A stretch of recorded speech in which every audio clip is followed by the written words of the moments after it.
So again, welcome to the Supporting EAL Learners Through Conversations in Content Areas, our first PG of the year on August 28th. So we're going to start. I don't know if you have seen this resource. It's called WeSee, Wee. So I would like you to look at the cards that are displayed in the front here. And I want you to choose a card that kind of speaks to you. And then be ready to share in the chat why you chose this card and what it represents for you today. So just give you a second to pick a card, why you chose it, and what it represents for you today.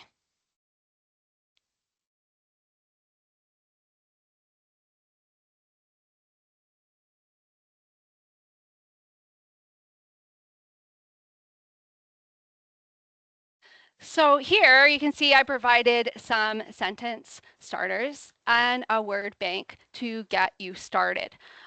Even our native English speaking students, sometimes even myself, you find where you can't quite get the words out. So providing a sentence stem or word bank really supports that language piece for our EALs and really any student in your class.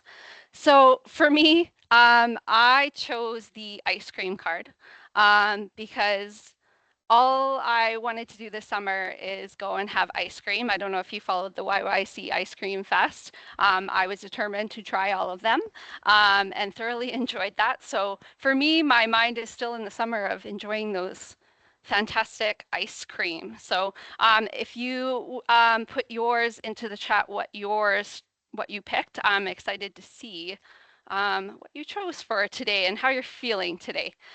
You will notice in one of the sentence stems I did provide, I don't know why I chose this card. For our EAL students, language is very demanding. And so always providing an out for our students is really important so that they can still participate, but allow them to participate when they feel comfortable. So this whole strategy is called QSSA. So I asked you a question, what card spoke to you? You would ask then your students to give you a signal. Maybe it's a thumbs up, or they stand up when they're ready with their answer. This is really giving that processing time for our EALs because they are translating from their home language to English, so they need that time to kind of process your question. Then you would go to provide stems. So I provided stems for you on how you could answer my question. Then we would go to share. So maybe they discuss it in a small group, right? So then it gives them a little bit more confidence and they're not in front of the entire class speaking. And then finally, your A. So that's where you would assess and you would see how they provided their answer. So this is a great way. You could do this with all the routines in your classroom and is a great reminder of making sure we give our EALs that processing time. So did you know the WeSee cards, all schools K to 9 received 2 boxes in June 2025. Your kindergarten teachers also received a box in the year previous to that. So if you're looking for these are great conversation starters that you can use in the classroom, full of different images. There's a nature box, there's a museum box, but you can ask your Learning Commons librarian and check out that resource to be used in your classroom. So this quote, our job is to create rooms filled with student voices, not to be the main voice. So really, this is a great quote that aligns that we really want to have a room that is filled with student voices. And so we're shifting our conversation routines where that cognitive load isn't on the teacher, but is actually on the student. So instead of the teacher being the center of the content driven, we're now shifting that responsibility to our students to be that main voice and take on that cognitive load. And today we'll talk about how we can then scaffold that for our EAL students. So today, of course, rooted in our benchmarks will be one of our targets. So just like we have our LSPs that are legally we need to provide for our diverse learners. Equally, Alberta education requires us to have our benchmarks. And so our benchmarks are really our core support for our EALs. We will also be looking at the importance of oral language for EALs, some academic vocabulary, cohesive devices, sentence frames, and some talk time activities. Then we're going to be getting into a resource that was created last year called Conversation and Content Areas. So we'll be digging into what that looks like and how you can use it in the classroom. So that's the fifth piece where you'll actually see it in action. And then end with some additional EAL resources. And then, of course, there's some time at the end for any questions. So as teachers, you have probably a million hats that you wear. We know this, you wear so many hats, but if we think about our EALs, you really wear these two main hats. So you have your content hat. So your content hat is your curriculum. You are supporting those EALs in accessing the curriculum and knowing those learner outcomes. Your other hat is your language hat. So this is your benchmarks. This is where you're supporting your students on their language acquisition as they progress through the levels. Our benchmarks. So our benchmarks really show us the linguistic expectations at each proficiency level, so level 1 to 5. And so when we think about our conversation routines, we really need to make sure that they are tiered to match that student's language levels. We wouldn't want them having that conversation routine expectation of what a level 5 would look like versus a level 1. They should look quite different. And then always remembering that top piece, that support needed. What is that support? Is it intensive support? Is it targeted? Or it's limited? So this is how we will support our EALs in those conversation routines, is looking at what kind of support that will look like. So our team has been diving into a research book called Unlocking Multilingual Learners' Potential. So it's a little, on the right-hand side, you can see a little clip of that book. It's a fantastic read that really gets into the heart of how to support our EALs. And so a lot of the research points to the benefits of peer learning for our EALs. So if appropriately structured and paired, and we have small group instructions, these can really be highly beneficial to our multilinguals. So that oral language really supports with comprehension. The academic discussions help our MLs to learn content so that they have these opportunities to really hear and practice content-specific language and vocabulary. As well, because it's not in a whole group, we are in those peer, so smaller groups, it really helps those MLs to feel safe and connected. So we build those stronger social emotional skills. They start to feel a sense of academic identity, so that confidence in what they're speaking about. It gives them agency and a voice. And finally, it is great when they are in those small group discussions, teachers can really circulate and then gain that formative assessment. So really, academic conversations are probably one of the strongest predictors of success for our multilingual learners. So it is really important that we are incorporating that into the classroom. So another research book that we have talked about in previous years on our team. Yeah, I can't even hear, so I don't even hear it. Sorry, could you just make sure that you mute your mic? Thank you.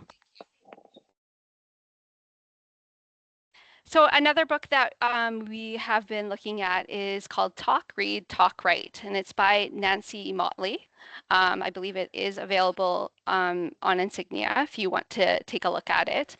So it's a research-based routine that increases academic language comprehension and engagement, especially for our multilingual learners. So it really emphasizes that students learn best when they process content through multiple modalities, especially that structured talk.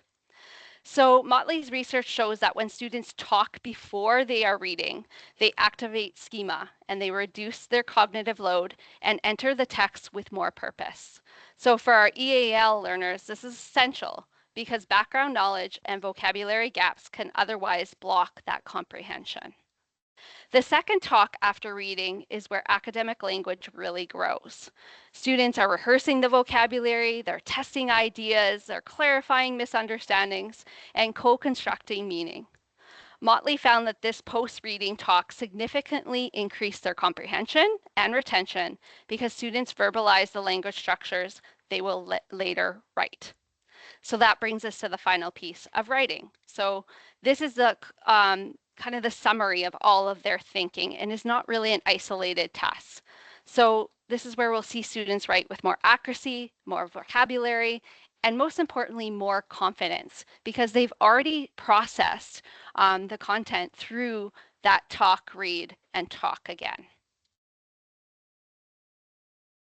So often in our classroom, our EALs tend to speak the least in our classroom. And really, our goal is to reverse that because we can see through the research that that structured talk time is so important to our EALs. Structured talk gives them that safe, supported entry points and allows us to model that English language linguistic structure for all of our students.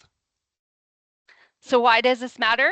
It provides students the opportunity to internalize new vocabulary and sentence structure, develop fluent accuracy, build their confidence in English, and helps them to move from oral to print. So I know we've heard the coined term oral precedes written. So it's helping them to go from that piece. It also provides opportunities for teachers to have ongoing monitoring of student progress. And it's important to highlight that when we are doing this structured talk time, we don't want it to be long extended time. We want it to be short, we want it to be frequent, and we want it to be continuously embedded in our classrooms. So this visual is really our aim. I know myself, I was definitely not here.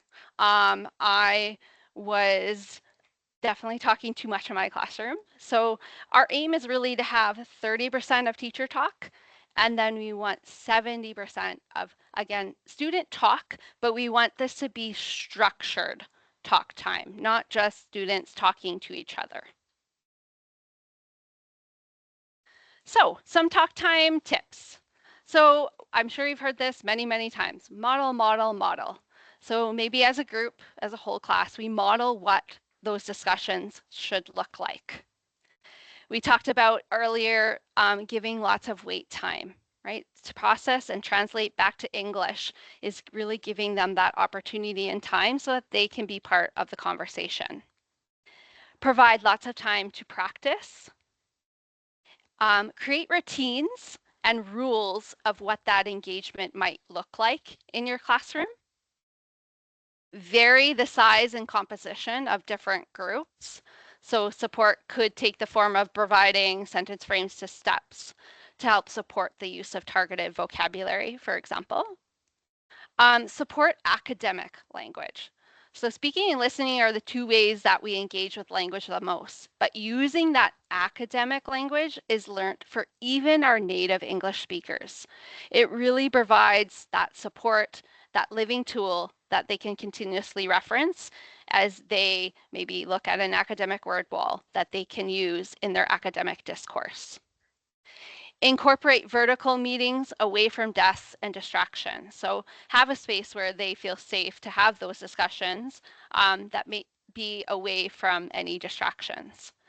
And of course, you want to be selecting engaging and relevant topics. You will know your students best. You have to consider their background knowledge, their interests, so that they have that entry point into those conversations. And again, this can be time for students to form, express, and come to understand other opinions on topics because they're discussing this with their peers. And talk time doesn't always need to be driven by content. There is value in building those relationships. So at the beginning of the school year, this is a great time to instill this routine where it's not necessarily content driven, but more about building those relationships and having that classroom community.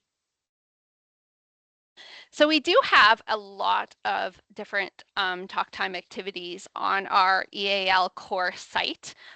These are just some of them. I'm not going to get into them, but when you get the slides I will send to you, they will have links to our website that has all these different types of talk time activities. I really want to stress that this isn't something that you have to go and spend hours getting ready for. This can be something that you just start just on the fly. So if, let's say, you have a vocabulary word you are using in the classroom, maybe you play a game called Hot Seat. So you take a word, a vocabulary word you're using in science or math or EAL, and you have a student sit up at the front, you put the word over their head, and the class has to give clues to that student about what that word is. So just a fun, engaging way to get students talking. And again, links will be sent to you so that you can take a look at some of the different games that you could play in the classroom. Of course, with talk time, you want to provide that level of support. So that might look like sentence starters. So I actually went into Microsoft Copilot. So if you're not aware, we do have access for free to the premium AI Copilot. You'll see it's that symbol just on the bottom of the slide. I just said, create a scaffold of sentence starters based on, and it could be whatever topic you're doing in the classroom. I believe I did this one on senses. And so it just gave me a tiered sentence starters. So you could see that be like level 1, 2, 3, 4, and then level 5 on the right-hand side. So using, again, AI is a great way to make it a little bit easier for you as teachers. We know you're very busy, but you could just do this quickly on the fly, put this in, and have that support for your EALs. We also have a resource that was created. If you're familiar with Barbara Mariconda, Empowering Writers, they have a sentence starters that were created for the 5 senses. So our team took some of those sentence starters and tiered them from level 1 to 5, and again, based on those senses. So it's a nice little poster that you could have visible in your classroom, or you could even have it for the individual student. And again, is linked on our slides that you could use. Of course, we are rooted in our benchmarks. Another way to incorporate our benchmarks and really get students practicing are cohesive devices. I know for myself, this was something that I continually had to work on. Oh, they don't have cohesive devices when they're speaking or when they're writing. Well, how much was I practicing in the classroom? So this was a cohesive devices poster that was created by our team. And it's really what I would do is I would take this and I would maybe pick 1 or 2 cohesive devices, and maybe I would focus on that in our talk time activities, and students would be practicing that explicitly. And again, you would teach that cohesive device explicitly and then have them have that practice. So a great way to incorporate another piece of our benchmarks with that structured talk time is using those cohesive devices.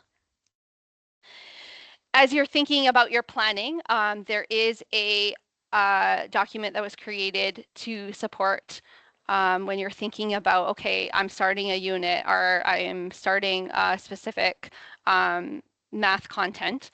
You can look at Division 1 or 2, and you could actually input all your EAL students, what levels they are at.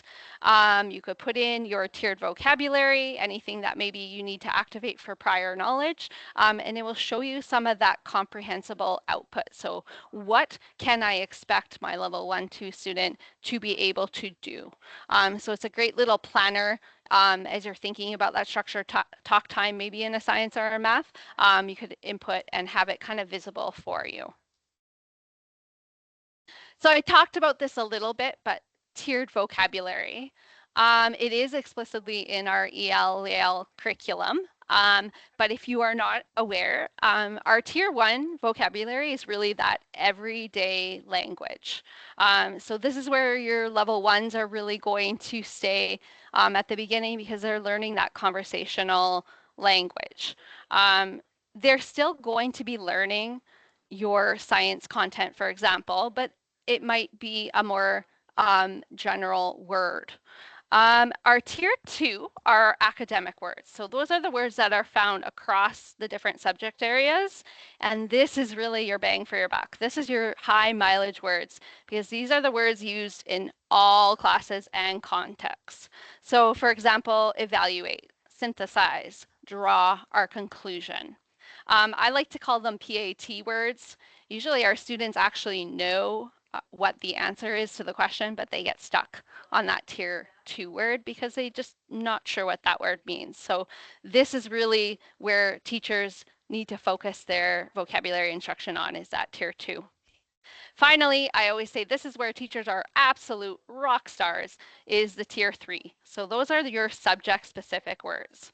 These are the words students will hear mostly only at school, and they'll learn in your classroom, like photosynthesis, and usually only be using it at school. So again, if you're supporting an EAL level 1 student, you should focus on that tier 1 words of the unit. So this means a student in a grade 8 science is still learning the content of the grade 8 science, but the expectation would be that they should speak and eventually read and write using these tier 1 words. If you're supporting an EAL level 2, you should continue to support tier 1, but adding in some of those tier 3 subject specific words. Supporting an EAL level 3 student, you'd want to focus on the tier 3 words, but also include a few tier 2 academic words for students to speak and interact with. And then finally, our EAL levels 4 and 5 are really focusing on tier 2 and 3 words, using them with less and less support as their confidence increases. So we have focused a lot on the research and the why of structured talk time. So we're going to talk a little bit about a resource that was created to support conversation in content areas. Because again, you have your two hats. We want to combine those two hats. So being able to, work on our speaking in content areas is really the goal. So language develops through that meaningful interaction. So for our EAL students, however, simply giving them opportunities to just turn and talk doesn't always mean they have the language, nor do they have the confidence to participate in that conversation. So structured talk time gives students a purpose for speaking, a reason to listen, and the language support they need to participate successfully. So this resource we're sharing today was designed to make that structure more intentional and more accessible for you. It provides what we are calling talk moves that students can use to participate in academic conversations, along with question prompts and then their corresponding sentence stems to support their responses. You'll notice that each of the talk moves have different levels of language support. So we start with beginning, expanding, and then extending. This allows us to meet the students where they are at, so we're scaffolding, but also creating a pathway for them to stretch and develop their academic language over time. So again, we're always keeping that rigor high. Our goal for the students isn't just to memorize these sentence stems, but really to have a conversation. It's to build that language, the confidence, and the routines that those EAL students need to become increasingly independent participants in our classroom conversations. So today we're going to kind of look at what this resource looks like. So they are in a key ring currently, and you'll see that they start with the first page, which gives you some tips and tricks. So for K to 2, this would be more teacher driven. They would be using the cards intentionally to guide those classroom conversations. And then depending on the time of the year for grade 2 and up, this is where you can actually have students having that agency alongside the teachers to use these cards. Again, with some of the tips and tricks, you really want to identify any prior knowledge in the content areas and build necessary background knowledge before you just have them go and talk. We want to pre-teach any academic vocabulary. So again, those tier 2 words. We want to rehearse that vocabulary in content areas, use any visuals or provide a word bank, and also provide that formative feedback to students. You'll notice on the cards, anything that is highlighted are cohesive devices. And again, you want to model those explicitly before they begin practicing. And as I had mentioned, they do have that tiered levels. So they have their beginning, developing, expanding, bridging, and then finally extending. So here you'll see a talk move, tell an idea. We have the question prompt, the corresponding sentence prompt, and this is at a beginning and developing. Then we have expanding, bridging, and then finally extending. Just going back to beginning developing, this would probably be about your EAL level 1 and 2. Your expanding and bridging would be your level 3 and 4, and your extending would be your level 5. Just to give you kind of a whole picture, this EAL continuum of support was created for a visual for teachers to see, okay, what does intensive support look like? What does targeted support look like? And what is limited support? As we put it on our slides on those talk moves, but just being able to visually see, okay, this is what I'm going to do for a level 1, what supports do I need to give that student? So it's a nice little visual for you as well. Again, it's linked here on the slides, so you can take a look at that resource. I know I had it printed and ready right by my desk. These are the other talk time moves that are included in this resource. So ask a question, build on an idea, explain my thinking, and using my 5 senses. So where do you begin with this resource?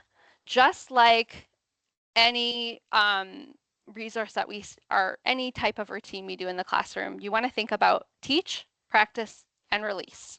So students need to be explicitly taught what the routine looks and sounds like before we expect them to just use it independently. So I would start with repeated modeling through that whole group instruction and give students lots of opportunity to hear, what does a talk move sound like? And to see how the question and sentence stem work together. Before we focus on the language though, we want to make sure students have a thinking task that is familiar to everyone. We want the students' cognitive energy going towards thinking about the content and sharing an idea, not trying to figure out what they're supposed to be talking about. When introducing the resource, begin with the lowest level of language support, so that beginning level, and give students lots of opportunity to practice. Students then become more comfortable, and then you can gradually increase the language demands.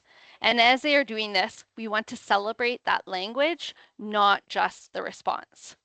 We can acknowledge when a student takes a risk, uses a new phrase, builds on someone else's idea, or communicates their thinking in a new way.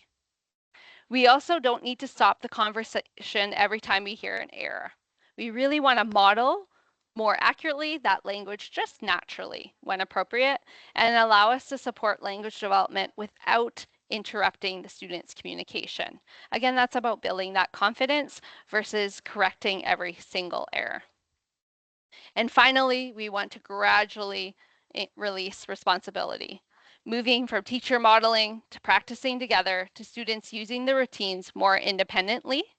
So the goal is for this to become really part of your everyday instruction across the content areas rather than just another separate activity. Over time, students should begin to recognize these talk moves as a natural part of how they learn and communicate in the classroom. So let's take a look at what this might look like in action. So I took the idea of using my 5 senses for science. So maybe you're going to use this at the beginning of your unit. So Why would I use these conversation prompts at the beginning of a unit when students really don't know much about the topic yet? Well, it's really, really valuable. So when we introduce a new unit, our EAL students are not only learning new content, they are also encountering new vocabulary, new concepts, and new ways of talking about that content. If we wait until students have learned the content before asking them to talk, we may miss an important opportunity to develop the language alongside the learning.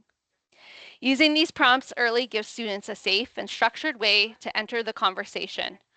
They might not have all the vocabulary yet, and they may not be ready to explain their thinking independently, but they can begin by listening, noticing, asking a question, sharing a simple idea, or building on someone else's thinking. And there's another really important benefit. It gives us a window into what the students already know. Before we formally taught the unit, students bring experiences, background knowledge, and ideas that we can build on. Their conversations can actually help us see where they're starting. So we're not using these prompts because we expect students to already know the language or the content. We're using them because we want to help students develop the language they need as they learn the content. Think of the prompts as kind of like an on-ramp into the unit. We start with accessible language, give students repeated opportunities to practice, and then as their knowledge and language develops throughout the unit, we can move them towards the expanding and extended levels.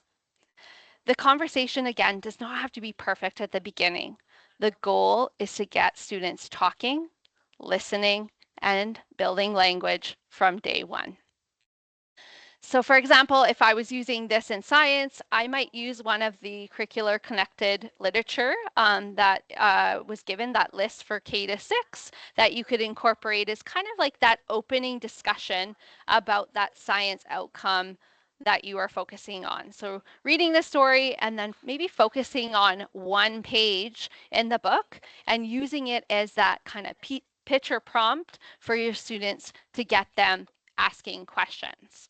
So if we were looking at this for a beginning, well, what can you see in the page of the book?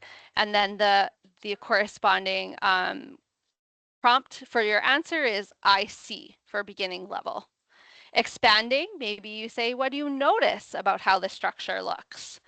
And then the students could use I notice that it looks blank, so it might blank. Finally, extended. What do you think will happen if the character adds another box on top? Again, corresponding with from what I can see, I can infer, educated guess, that blank. I think this because blank. So this is how you could kind of get that idea at the beginning of that unit and see what do my students already know and get them talking about that content. Now, why would you use prompts in the middle of the unit? So we have the idea of building upon an idea in social studies. So as we move into the middle of the unit, the purpose of the conversation shifts a little. Students now have some shared content knowledge, vocabulary, and experiences to draw on. So we can use these prompts to really deepen their thinking and stretch their academic language. This is where the different levels of the talk move become particularly useful. We can begin to move students beyond simply sharing an idea and towards explaining, adding detail, making connections, asking questions, and building on the ideas of others. The prompts give students a structure for having conversations that might otherwise be difficult to enter. Instead of simply saying, turn and talk about what you're learning, we can give students a purpose for the conversation and the language to help them participate in it. And this is where we can begin to increase the language demand. A student who started the unit using a beginner STEM might now be ready to try an extended or an expanding STEM.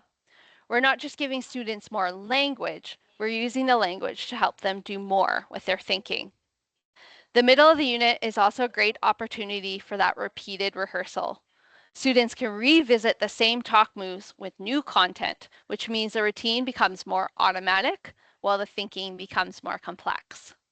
So if the beginning of the unit is about getting students into the conversation, The middle is about using that conversation to deepen their learning and develop increasingly sophisticated language. So I took this out of Jen Perry. She's a social studies consultant for elementary, and she gives out, they're called Social Studies Sparks. And so every month she gives them out, and it's a Google slideshow of different things that can engage your students with the social studies curriculum. And so I just took one of the comics out of it that you could use maybe with your students. So again, using a picture prompt. So if we were using the build upon an idea, you can see here's our beginning, expanding, and extended question and answer prompts. And you can see how you could kind of fill that in. I'm not going to read this page, but just to give you an idea of what they would be engaging with that picture prompt. Finally, we might use content cards at the end of a unit. So at the end of the unit, structure talk gives students an opportunity to bring their learning all together. Rather than seeing conversation as something we only use to introduce or explore a topic, we can use it to help students reflect on what they have learned, make connections, and communicate their understanding. This is a great time to revisit talk moves that students have been practicing throughout the unit and challenge them to use increasingly complex language independently. Students might explain their thinking, build on a classmate's idea, justify an opinion, make a connection, or synthesize what they have learned. It's also an opportunity for us to step back and see how students' language has developed. A student who may have needed a beginner sentence stem at the beginning of the unit may now be ready to use an extended stem with much less support. The same routine is still there, but the student's language and thinking has grown. We can also use these conversations in a form of informal assessment. Listening to students talk can tell us a great deal about what they understand, the vocabulary they can use, how they make connections, and where they may still need support. So if the beginning of the unit is about entering the learning, the middle is about deepening the learning, and the end is about the extending and communicating the learning.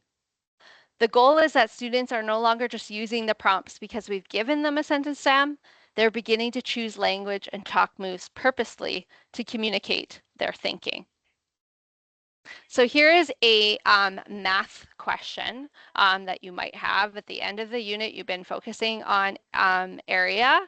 And so you could use the idea of explain my thinking. And again, here's what it might look like when you do it with your students. You have those beginner, extended, and expanding prompts with the corresponding answer prompts.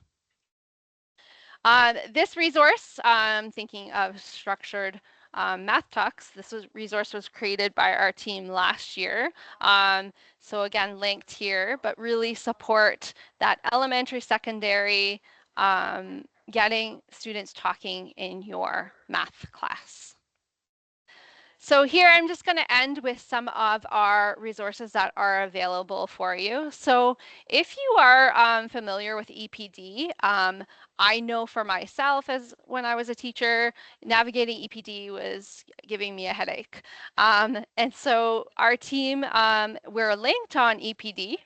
So you'll see the English is an additional language team. You'll see our link on EPD. But when you go on there, you're going to see a little button that looks like this on the screen. And this is a link to our Google site, the EAL course site. I feel like it's better lined out, but you can absolutely give us some feedback. But we have kind of put it by Div 1, Div 2, Div 3, and Div 4. And so we're really specific to the different divisions in supporting you with your EALs. We also have lots of timely information, any PGs that are coming up, lots of different information there. Of course, if you ever can't find something or you need help, you can always just reach out to an EAL consultant, but this website is really there for you to support you in supporting your EALs. We are also on YouTube, so any of our PGs that have previously been recorded. They are on our YouTube channel, so at CSSD EAL Consultants. So you can always go there and check out any of the PGs that we have. Also going to be timely, our EAL Collecting Evidence site that was created to support you in collecting that one piece of evidence that you will need to do before December. And so this site has some writing prompts, some speaking prompts. It has all of that information that you will need to kind of get started on collecting that piece of evidence. As well, on Insignia, we have some specific EAL resources. I know for myself, my favorite is wordless picture books. And so you can go on the link here and they have a list of different resources that you might need or you might want to take a look at that are here for you at IMC. I wanted to highlight a website. It's a free website. We love free. It's called Unite for Literacy. So this has a collection of stories with over 50 languages that are available for narration. This can be used at home. So if you have any EAL parents are like, what can I do at home? They can access this website at home. And what I love is it will have it in English and then it will have it in whatever home language you need for that student, and so that they can see both languages, and that really supports. It's very low level, not stressful cognitive load for our students, but a great access point for reading. And I especially love it because you can do it at home. So the parents can also feel like they are supporting their child at home. Another website from ARPDC is our EAL Toolkit. There is such a wealth of information on this website, strategies, lots of resources. So definitely check out this website. We also have a newsletter that we send out once a month. It's with timely information, any resources. We highlight a special resource from the IMC, any upcoming PGs. It's kind of a one and done for for the month. So if you would like, you can just scan that QR code and join our distribution list. Again, we just email it once a month at the beginning of the month. So we'll be starting September next week. So as I am about to end here, I just wanted you to have a little bit of a reflection. I talked a lot about this resource called Conversation and Content Areas. I talked about structured talk time. How might you use these conversation and content area cards in your classroom? So if you want to put that into the chat, I'm going to now get us to stop the recording.